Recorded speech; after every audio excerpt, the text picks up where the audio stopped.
MUI, ngasih himbauan kok nggak masuk akal banget ya. Bayangin deh, MUI nyaranin karyawan yang kerja di perusahaan yang dianggap pro-Israel buat ingetin atasan mereka berhenti membela Israel. Itu kan sama aja nyuruh karyawan itu bikin masalah.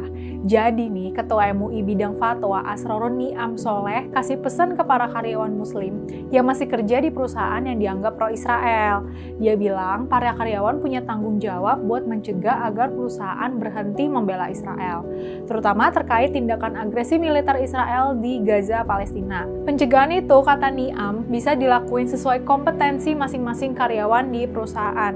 Misalnya nih, mereka yang di posisi direksi wajib mastiin kebijakan perusahaan gak mendukung agresi Israel secara politik maupun finansial. Sementara mereka yang di level karyawan bisa mendesak para pimpinan buat gak lagi ngasih dukungan ke Israel. Tapi kalau usaha-usaha yang udah dilakuin gak berhasil, karyawan seenggaknya tetap teguhin hatinya buat berpihak ke Palestina. Jujur ya, himbauan MUI ini nggak masuk akal sih. Kalau perusahaan itu adalah perusahaan transnasional yang relasinya berskala internasional gimana?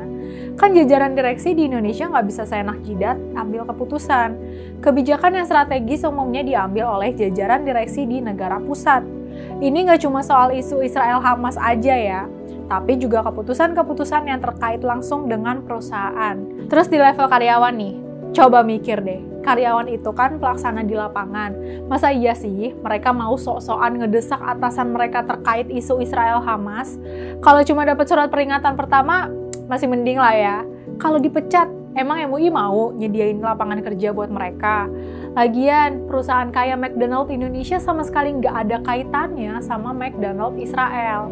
Udahlah MUI, kasih imbauan yang masuk akal dan realistis aja. Pernyataan ulama tafsir Al-Quran, Profesor Quraisy Shihab, lebih masuk akal dan realistis dalam isu ini nih. Katanya, membasmi kemungkaran itu nggak boleh dengan bikin kemungkaran yang sama atau lebih buruk. Karena itu, harus dihitung jelas, apakah karena ingin boikot Israel, Israel yang bakal rugi. Atau sebaliknya, justru kita yang rugi sendiri gara-gara gerakan boikot itu. MUI, bijaklah kasih himbauan.